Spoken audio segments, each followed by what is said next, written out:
न जाने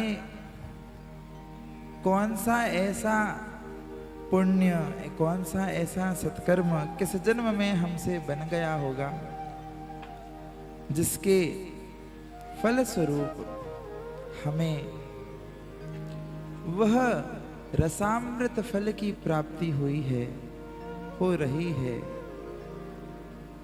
जिस रस को प्राप्त करने के लिए देवता भी ललायित हैं। स्वर्गे सत्ये च कैलाशे वैकुंठे नास्त्ययं रसः अतः पीबन्तु सद्भाग्या मामुञ्चत करहिचित्।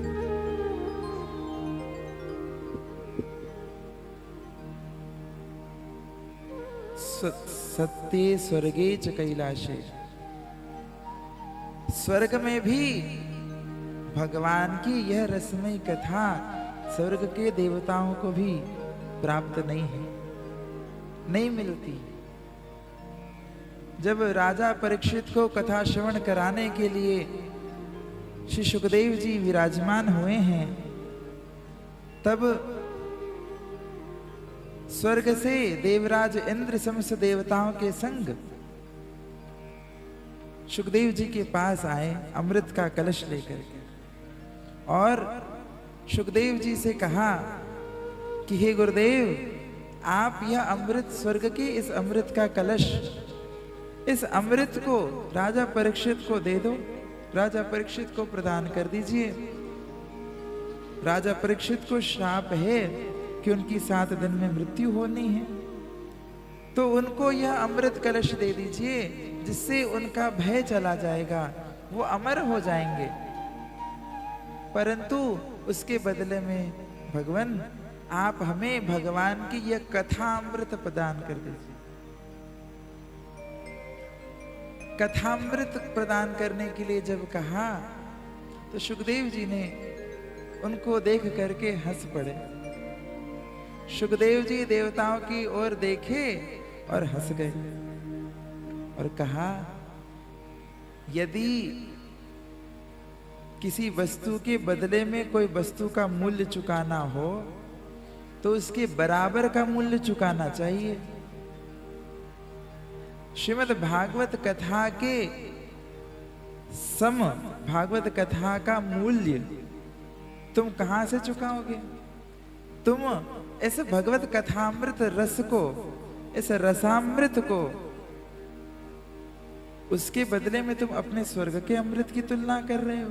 ये तो ऐसा सौदा है जैसे कोई मणि के बदले में कांच बिक्री करे।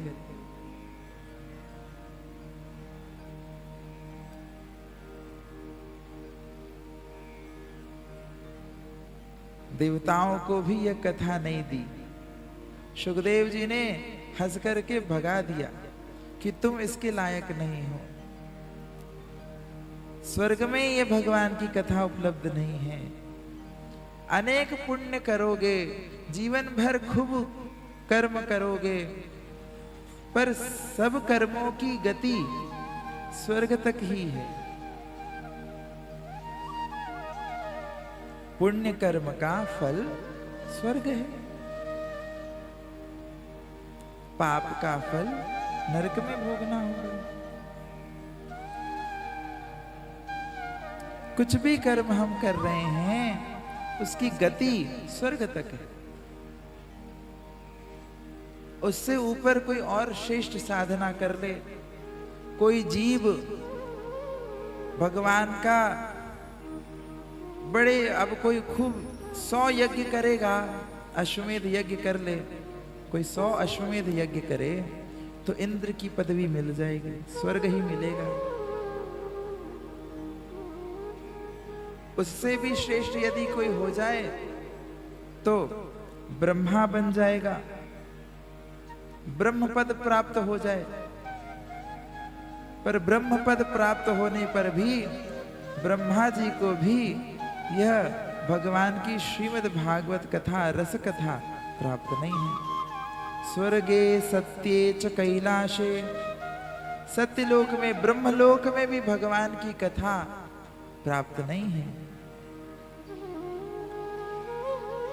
अरे भगवान महादेव भी निरंतर भगवान को ध्यान करते हुए भगवान के नाम का कीर्तन कर रहे हैं, ध्यान कर रहे हैं, तपस्या कर रहे हैं। किस लिए? कि भगवान की लीला में, भगवान की लीला में प्रवेश हो जाए। भगवान की यह दिव्य रसमयी कथा कैलाश में भी उपलब्ध नहीं है। कैलाश में महादेव ने माता उमा को सुनाया, अमर कथा सुनाई, पर अन्य कैलाश की और किसी जीव को यह कथा उपलब्ध नहीं हुई। छुप करके जिस शुक ने कथा का श्रवण किया, उसके पीछे स्वयं महादेव दौड़ पड़े। कैलाश का पद भी मिल जाए, कैलाश में भी हम पहुंच जाएं, महादेव के गण बन जाएं, तो भी भगवान की यह दिव्य कथा प्राप्त नहीं हो सकती।